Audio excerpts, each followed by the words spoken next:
Kita langsung saja bersilaturahmi.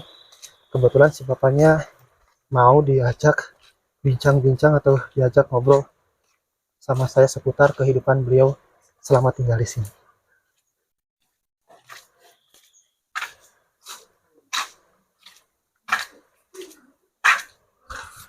Assalamualaikum. Aduh, Pak, Ibu, lagi rame-rame nih. Pak boleh dipasang mic, Pak? Ditempel mic-nya, ditaruh di baju aja, Pak. Nah, itu ada capit.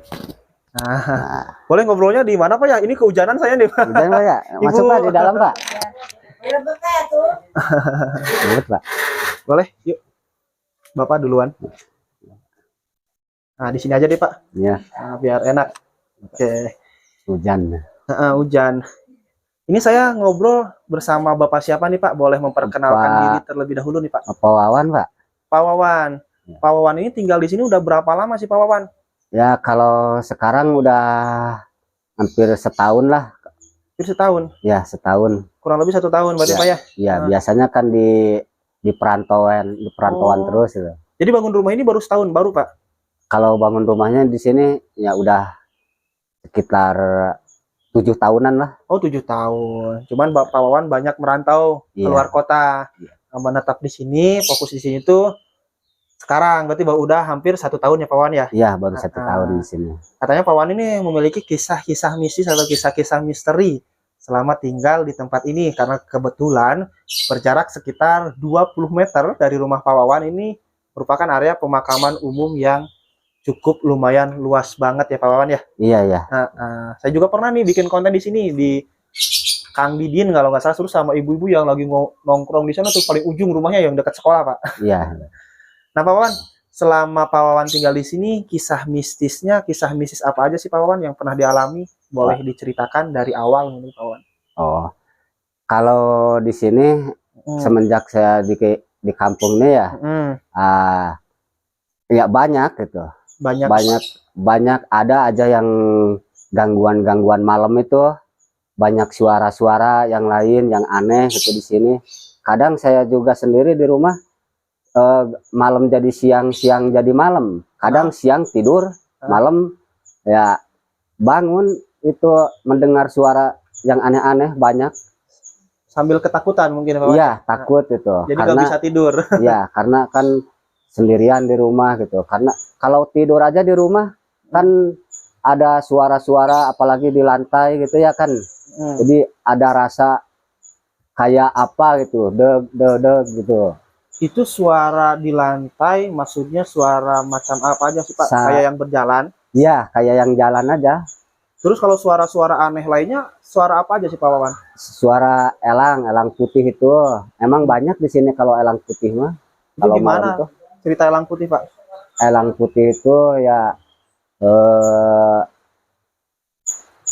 bersuara 3 macam suaranya itu. Suaranya apa aja, Pak? Suaranya ada apa itu ya, serem lah. Mengerikan. Ya, mengerikan itu suara elang itu. Itu suara elang putih terdengar suaranya setiap malam apa aja sih, Pak? Malam Jumat atau malam apa, Pak? Biasanya itu kalau elang itu kalau ada yang orang yang mau meninggal atau ada orang yang mau sakit baru dia datang gitu. Oh, keluar. Ya, keluar elang itu. Oh, jadi kalau elang putih mas suatu pertanda. Ya. Pertanda kalau misalkan besoknya mau ada yang meninggal dunia atau mau ada yang sakit gitu, Pak. Iya, ya, pasti dia ada gitu. Elang itu. Nah, pertanda kalau misalkan ada orang yang mau meninggal dunia selain elang putih, ada suara apa lagi, Pak? Paling ya itu suara nggak ada, cuman agak takut, agak awak takut itu. Hawanya berbeda. Ya, berbeda gitu. Jadi, takut. Saya mengerikan sendiri sekali, juga ya. ya. Kalau ada yang mau itu ya ada rasa gitu. Ada rasa gimana? Rasa takut itu, merinding gitu, kayak dia orang yang mau dikuburnya kan di sebelah ya. Nah, jadi dia mungkin dia itu sebelum itu kan dia ngontrol tempat lokasi untuk dikuburnya dia di belah mana gitu lokasinya. Jadi dia pasti jalan dulu ngontrol untuk terus pengen kenalan sama tetangga barunya mungkin dia itu karena apa itu biasanya kan ya hawa takut tuh sambil apa itu bau-bau minyak melati itu. Oh, jadi tercium aroma melati juga kalau misalkan ada Iya. petanda yang meninggal, Pak. Iya, Sering, Pak, tercium aroma melati kayak gitu. dia sering, apalagi biasanya malam Jumat, malam Selasa biasanya. Malam Jumat dan malam Selasa pasti tercium aroma melati. Ya, melati. Arahnya dari mana, Pak? Arahnya dari makam, Dari kuburan. ya dari kuburan tuh. Oh, Tapi gitu. pas kalau misalkan jam 6 nyampe jam 9 ada aroma melati itu. Hmm. Pasti paginya dilihat ke situ ke kuburan sama saya itu dilihat apakah ada yang udah yang apa nabur-nabur di kuburan tuh ya. Bunga melati, tapi nggak ada. Oh, nggak ada. Nggak ada. Terus kalau suara aneh, Pak, misalnya mendengar suara tangisan atau suara kayak orang minta tolong, pernah nggak Pak terdengar di sini, Pak? Kalau di sini paling di situ aja di makam tuh. Di makam. Ya, suara rame-rame. Saya juga kan di sini nyiapin apa itu senjata-senjata dari Sepertus itu kan tuh. Apa beldogan? Ya, akibat apa itu takut mungkin dia kan udah kita bersuarain itu kan dia berhenti gitu. Jadi setelah ada suara bebeldogan mah suara itunya berhenti suara biasanya, tangisannya gitu, ya, Pak. pas kita ke rumah ya berhenti. Kita ke rumah nutup pintu bunyi lagi gitu. Itu suara tangisannya kayak gimana sih, Pak? Boleh diperagakan yang mungkin Bapak terdengar? Ya itu nggak jelas karena apa itu ya suaranya itu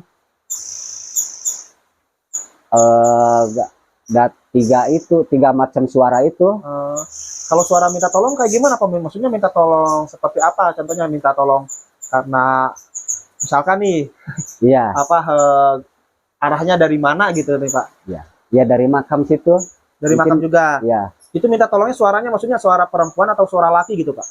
Dia perempuan. Karena apa itu? Yang kedengaran sama kita ini di sini ya. Tapi pas minggu-minggu kemarin. Minggu-minggu baru berarti, Pak ya? Ya. Jadi dia mungkin ada orang yang meninggal. Jadi yang meninggal itu mungkin dia kurang sempurna atau apa itu ya. Karena apa itu pas dikuburnya itu kan minta tolong doain saya. Terdengarnya itu tolong minta doain saya tolong ya gitu. Oh gitu ya, Pak ya. Nah ini kalau cerita tali pocong gimana, Pak, tuh cerita tali pocong? Kalau tali pocong kan waktu saya dulu sering kan nguburin ya, sering menggali ya waktu dulu itu. Jadi Bapak suka gali kubur juga? Ya sering ikut waktu dulu itu.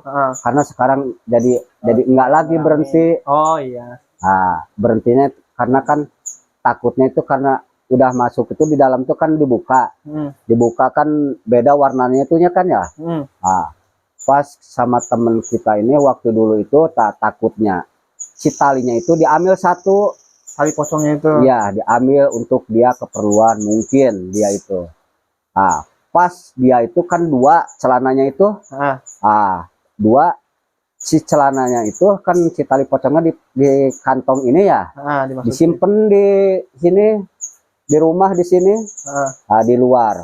Pas malamnya itu saya mau tidur kayak ada gempa aja rumah.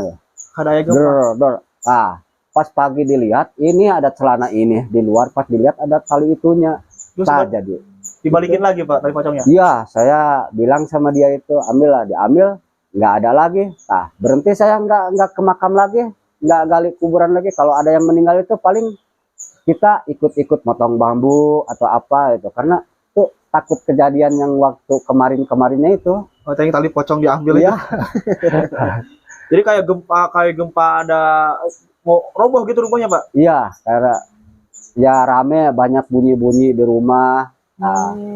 Jadi kayak ada yang jalan, suara jalan. Jadi kita tersiksa nggak mau tidur ya. Nah kalau malam-malam kemarin kata Bapak kan sempat ngobrol nih, Pak. Ada apa, Pak, malam kemarin tuh? Kalau yang baru-baru sekarang mah paling kan di sini saking aku takut ya. Karena di malam dijadikan siang dijadikan malam.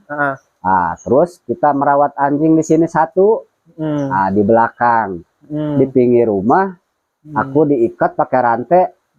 Terus anjingnya itu kayak ada yang mukulin sama orang pakai bambu. Mukulin padahal nggak ada orang sama sekali. Iya, pas dilihat sama saya itu nggak ada orang, Pak.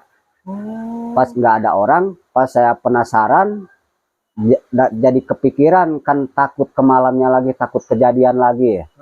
Ditanyain sama kakak kan tukang merawat anjing di atas tuh. Itu mah dewa katanya. Pas Dewa apa nih? dewa kampung katanya. Penampakan dewa. Iya mungkin itu. Kok masa dewa mukul-mukul anjing, Pak? Iya, dia mungkin itu dewa katanya. Karena udah ada yang kejadian kemarin di atas di situ yang merawat anjing ya seperti gini sama. Itu dewa katanya. Diganggu juga. Iya, mungkin dia itu. Terus yang suara-suara aneh di sini ya banyak. Aku juga kan jarang tidur kalau malam itu. Kadang-kadang kan sama keluarga yang jauh di Sumatera video call dari sini, suara didengarin sama keluarga yang di Sumatera. Nah, di luar di kampung begini ya takut. Terus kata yang video call tersebut ada suara apa aja yang kerekam gitu, Pak, yang tertangkap saat video call? Ya elang yang nangis banyak tuh ya. Yang suara gitu mah. Terus yang wuk, apalagi itu yang suara itu mah Sering. ya sering wuk, tapi burung itu burungnya cuman ya burung elang putih itu. Nah itu kalau yang tidur di keranda mayat itu gimana ceritanya, Pak? Kayak ada orang yang tidur atau gimana tadi teh? Di sebelah itu. Iya. Nah itu kan kawan kita yang jualan burung di bawah itu. Dia mau main ke sini. Pas di pintu kuburan itu di dekat sekolahan TK. Ada orang yang tidur di selimut pakai kain samping itu. Di sebelahnya ada payung udah rusak. Pas di sini datang ke sini ngobrol kan berdua orang itu. Yang satu orang lagi yang dibonceng yang di belakangnya itu sampai masuk ke jaket yang bawa motornya itu. Karena lihat yang tidur. Karena lihat itu, iya. Dia itu kan bilang di sini, pas ada kawannya lagi nyusul ke sini, nggak ketemu, nggak. Pas, ayo katanya dilihat ke situ, nggak ada, cuman ada payungnya aja. Jadi orang yang tidurnya udah nggak? Iya, udah nggak ada selimutnya nggak ada, cuman ada payungnya aja. Tapi nggak masuk akal ya, Pak ya? Nggak mungkin orang berani tinggal di keranda mayat, walaupun iseng ya, Pak ya, nggak ada yang berani. Iya. Tapi pas dicek siang itu nggak ada bekasnya sama sekali, Pak. Nggak ada bekasnya itu. Nah itu setelah kejadian itu ada nggak yang meninggal nggak, Pak, besoknya, Pak? Besoknya ada. Sorenya ada. Jadi jam 5 sore. Iya. Jam 6. Ini juga aku bilang sama ini.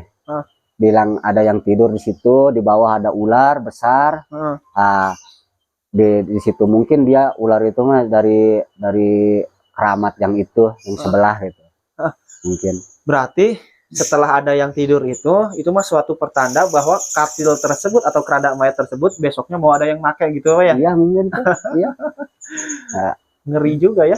Ada aja di sini kalau misalkan ada yang mau meninggal atau apa, ada aja itunya tanda bertandanya. Emang setiap kampung juga yang tinggal di dekat pemakaman, pernah saya nge-explore beberapa keluarga ya, Pak ya. Itu pasti kalau misalkan ada yang mau meninggal itu suka ada pertanda, dari mulai keranda mayat terbang atau keranda mayat goyang-goyang sendiri. Terus ada terdengar suara orang yang mau seperti yang gali kubur gitu. Ada aja, Pak ya. Cuman Bapak ini saya salut tinggal sendirian. Berarti kalau istri di mana, Pak? Kalau istrinya di Sumatera, Padang. Gitu. Yang minggu kemarin mah kok gedor-gedor itu tetangga ya mamang juga gitu. Kan karena aku takut kan burungnya kan takutnya mau ke rumahnya, takut ada burung suruhan gitu kan. Aku bangunin dia nggak bangun. Malah anak kan takut malah lari ke sini ke rumah gitu karena Gedor-gedor apa Pak maksudnya? pintunya itu disuruh bangun biar kita ada kawan gitu. Karena Oh. kan malam jam 9 Berarti kalau malam di sini tuh sepi Pak. sepi ya. Di sini kalau dari jam maghrib, adzan maghrib ya udah tertutup semua. Udah dikunci semua berarti ya. Ya, di sini paling aku juga kalau misalkan ada kawan ke sini baru, tapi sambil kepikiran gitu, gimana nanti dia pulangnya gitu. Takutnya ada yang nyekat, nanti kan nggak main lagi ke sini gitu. Oke, ya benar Pak. Ini Pak Wawan ya. Iya, Terima kasih atas waktunya Pak Wawan nih. Ini ada suatu keanehan juga nih. Saya udah 3 kali ngonten di tempat di daerah sini, daerah Ciranca. Iya. Ketika masuk pemakaman hujan. iya, Padahal kan tadi kita pas masuk ke sini, pas awal-awal saya datang ke sini panas ya Pak ya. iya, Tapi pas saya masuk opening di pemakaman hujannya besar. iya, Nggak tahu Iya. itu mah pertanda apa ya Pak ya. iya, Semoga iya. Pak Wawan dan keluarga selalu ada dalam lindungan Allah Subhanahu wa taala.